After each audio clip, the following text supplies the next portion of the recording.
नमस्कार विद्यार्थी मित्रांनो, एमपीएससी ट्रिक्स या यूट्यूब चॅनलवर तुमचं स्वागत। मी अजय कुमार गोसावी। सध्या एक महत्त्वाची अपडेट ती म्हणजे संयुक्त गट क सेवा पूर्व परीक्षा तर याची जाहिरात आलेली आहे। एकूण 938 पदांसाठी ही जाहिरात आहे, आज जाहीर केली एमपीएससी ने। दुसरी महत्त्वाची गोष्ट, ही परीक्षा अगोदर जे टाइम टेबल दिलं होतं त्यामध्ये ही परीक्षा 30 नोव्हेंबरला होणार होती, पण यूपीएससीच्या परीक्षेच्या तारखा त्या ठिकाणी आहेत, त्याच्यामुळे ही परीक्षा आता 4 जानेवारीला होणार आहे। तर लक्षात ठेवा, महाराष्ट्र गट क सेवा संयुक्त पूर्व परीक्षा 4 जानेवारी 2026 ला होणार आहे। तर ह्याच्यामध्ये एकूण 4 पद आहेत, हे लक्षात घ्या। या 4 पदामध्ये उद्योग निरीक्षक पदासाठी फक्त 9 जागा आहेत, त्यानंतर तांत्रिक सहाय्यक पदासाठी 4 जागा आहेत, कर सहाय्यक पदासाठी यावर्षी थोड्या कमी जागा दिसत आहेत, 73 जागा आहेत, आणि लिपिक टंकलेखक पदासाठी एकूण 852 अशा 938 पदांसाठीची ही जाहिरात डिक्लेअर करण्यात आलेली आहे। दुसरं म्हणजे जोपर्यंत पूर्व परीक्षेचा निकाल लागत नाही तोपर्यंत याच्यामध्ये ज्या जागा ह्या ऍड केल्या जातील, हे पण लक्षात असू द्या। वेळोवेळी जसं मागणी पत्र मिळेल ना तसं त्या जागा त्यामध्ये ऍड होतील। दुसरी महत्त्वाची गोष्ट तुम्हाला इथं बघायची ती म्हणजे अर्ज सादर करण्याचा कालावधी। तर अर्ज सादर करण्याचा कालावधी हा 7 ऑक्टोबर पासून सुरुवात होईल ते 27 ऑक्टोबर पर्यंत तुम्ही या ठिकाणी अर्ज भरू शकता। ठीक आहे, याच्यामध्ये हा घटक तुम्हाला लक्षात असू द्या। दुसरं म्हणजे इथे त्यांनी म्हटलेलं आहे की जाहिरात प्रसिद्ध झाल्यानंतर तसंच पूर्व परीक्षेचा निकाल अंतिम करेपर्यंत नव्यानं प्राप्त होणाऱ्या मागणी पत्रामध्ये जे काही जागा असतील तर त्या सुद्धा त्यामध्ये ऍड होतील, ते पुढे लक्षात असू द्या। ठीक आहे, तर ते मुद्दा सगळ्यांना माहित असेलच। दुसरं म्हणजे तुम्हाला फॉर्म भरताना बरेच डॉक्युमेंट अपलोड करावे लागतात, आणि सध्या चर्चेतलं डॉक्युमेंट ते म्हणजे तुमचं नॉन क्रिमिलियर कोणत्या वर्षाचं तुम्हाला असणं आवश्यक आहे। तर ह्या जाहिरातीनुसार सन 2025-26 या वर्षाचं नॉन क्रिमिलियर तुमच्याकडे असणं गरजेचं आहे, लक्षात घ्या। सन 2025-26, तर हे सन 2025-26चं नॉन क्रिमिलियर हे तुमच्याकडे असणं जास्त महत्त्वाचं राहील। हे थोडंसं फोकस करा बरं का, ठीक आहे, महत्त्वाचं डॉक्युमेंट आहे। जाहिरातीमध्ये तुम्हाला जर कर सहाय्यक पदासाठी तुम्ही जर फॉर्म भरणार असाल तर पहिली गोष्ट तुम्हाला तुमच्याकडे टायपिंग सर्टिफिकेट असणं गरजेचं आहे। पण टायपिंग सर्टिफिकेट असताना तिथं काही गोष्टी मेन्शन आहेत आणि तिथं काही शब्द प्रयोग इम्पॉर्टंट आहेत। तसं कर सहाय्यक पदासाठी इथं आणि हा वर्ड दिलाय, म्हणजे काय, मराठी टंकलेखनाचा वेग हा 30 शब्द प्रति मिनिट आणि इंग्रजी टंकलेखनाचा वेग किमान 40 शब्द प्रति मिनिट हे तुम्हाला प्रमाणपत्र असणं गरजेचं आहे। आणि लिपिक टंकलेखक पदासाठी जर तुम्ही अप्लाय करत असाल तर तुम्हाला मराठीचं 30 मिनिट प्रति मिनिटाचं 30 शब्द प्रति मिनिटाचं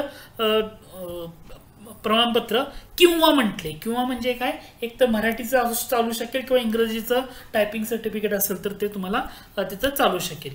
तर कर सहाय्यक आणि लिपिक टंकलेखक मध्ये हा महत्त्वाचा फरक आहे, हा तुम्ही थोडंसं लक्ष देऊन पहा।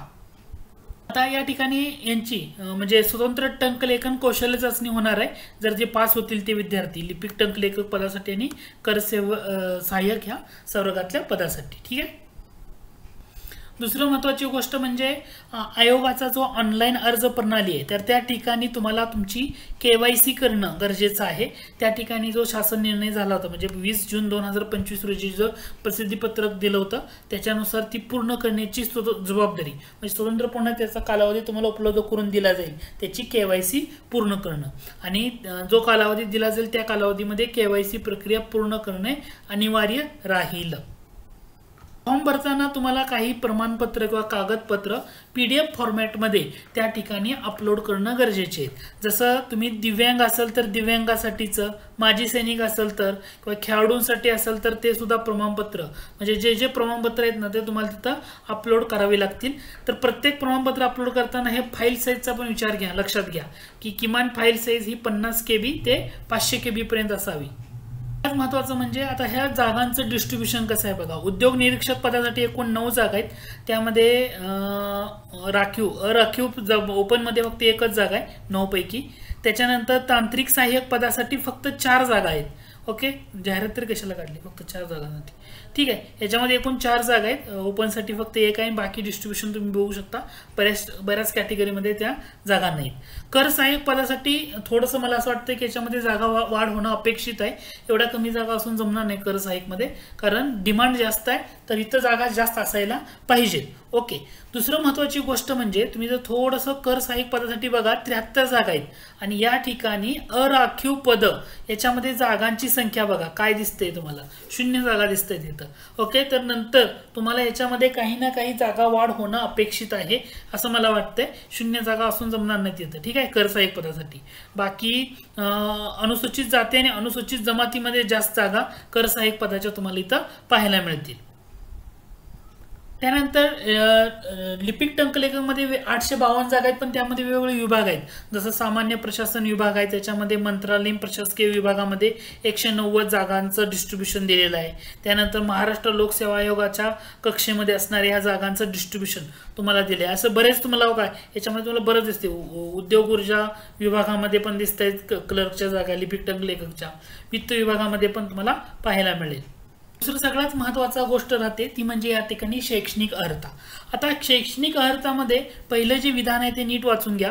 उद्योग निरीक्षक गट क संवर्ग वगळता, म्हणजे उद्योग निरीक्षकचं जे पद आहे हे वगळून इतर सर्व प्रवर्गासाठी मान्यताप्राप्त विद्यापीठाची पदवी तुम्हाला त्या ठिकाणी अवेलेबल राहील. परंतु जेव्हा तुम्ही उद्योग निरीक्षक पदासाठी अप्लाय करत असाल तर उद्योग निरीक्षक पदासाठी तुम्हाला विद्यापीठाची अभियांत्रिकीमधली, म्हणजे त्यामध्ये पर्टिक्युलर मेन्शन केले बघा, स्थापत्य अभियांत्रिकी तसेच स्थापत्य अभियांत्रिकी मधील विषयाच्या गटाशी संलग्न असणाऱ्या पदवी तुम्हाला त्यामध्ये असणं गरजेचं आहे. किंवा विज्ञान शाखेमधली संवैधानिक विद्यापीठाची पदवी असेल तरी सुद्धा तुम्ही उद्योग निरीक्षक पदासाठी ऍप्लिकेबल असणार आहात, हे लक्षात असू द्या. बाकी याच्यामध्ये काही चेंजेस नाही. याच्यासोबत एमपीएससीचं दुसरं एक परिपत्रक आलेलं आहे. त्याच्यानुसार त्यांनी असं म्हटलंय, जी राज्यसेवा परीक्षा होणार होती, राज्यसेवा पूर्व परीक्षा, तर राज्यसेवेची पूर्व परीक्षा ही 9 नोव्हेंबरला होणार आहे. ओके, मग राहिला मुद्दा गट ब ची पूर्व परीक्षा. तर संयुक्त गट ब ची पूर्व परीक्षा ही 21 डिसेंबरला होणार आहे. ती ऑलरेडी 9 नोव्हेंबरला होणार होती, पण राज्यसेवेची परीक्षा 9 नोव्हेंबरला घेतल्यामुळं ती 21 डिसेंबरला होणार आहे. आणि गट क पूर्व परीक्षा ही 30 नोव्हेंबरला होणार होती, तर ती आता 4 जानेवारीला होणार आहे 2026ला. म्हणजे जे कंबाईनची तयारी करणारे विद्यार्थी आहेत तर त्यांच्यासाठी 21 डिसेंबर गट ब ची पूर्व परीक्षा, 4 जानेवारी गट क ची पूर्व परीक्षा, त्या दोन्ही परीक्षा आता जवळ आहेत एकामागे एक. तर अभ्यास करताना चांगल्या पद्धतीने करा, तुम्हाला त्याचा जास्त बेनिफिट होईल. दुसरं म्हणजे संयुक्त गट ब आणि गट क पूर्व परीक्षेसाठी आपला एकदम कोर्स आलेला आहे. कोर्स खूप कमी किमतीमध्ये 299 रुपयामध्ये तुम्ही हा कोर्स जॉईन करू शकता, परचेस करू शकता. MPSC tricks by Ajay Kumar या नावानं गुगल प्ले स्टोअरवर तुम्हाला आपल्या अँड्रॉइड ॲप्लिकेशन पाहायला मिळेल, किंवा डिस्क्रिप्शन बॉक्समध्ये मी लिंक देतोय, त्या लिंकवर जाऊन सुद्धा तुम्ही हा कोर्स परचेस करू शकता. या कोर्सचा कालावधी 6 महिन्याचा आहे. प्रत्येक लेक्चर तुम्ही किती वेळा पाहू शकता. भूगोल, इतिहास, अर्थशास्त्र, राज्यशास्त्र, चालू घडामोडी, 2024-25 मधल्या घडामोडी, त्याच्यावर प्रश्नोत्तराच्या स्वरूपामध्ये आपण चांगल्या पद्धतीने कव्हर केले. सामान्य विज्ञानाचा भाग बघा तुम्हाला तो नक्की आवडेल. तर ह्याच्यामध्ये तुम्हाला हा सगळा घटक कव्हर केलेला आहे, तुम्ही पाहून घ्या. 299 रुपये फक्त किंमत आहे कोर्सची, तो जॉईन करा. डिस्क्रिप्शन बॉक्समध्ये लिंक आहे, त्या लिंकवर क्लिक करून तुम्ही ते ॲप डाउनलोड करून तुम्ही तिथे जॉईन करू शकता, किंवा गुगल प्ले स्टोअरवर MPSC tricks by Ajay Kumar या नावानं आपलं ॲप्लिकेशन आहे ते डाउनलोड करा आणि या परीक्षेचा चांगल्या पद्धतीने अभ्यास करा. तुमच्याकडे आता बराचसा वेळ आहे आणि दोन्ही परीक्षा सलग असल्यामुळं तुम्हाला अभ्यास करायला सोपं जाईल. आय होप हा घटक तुमच्या लक्षात आला असेल. Okay, thank you.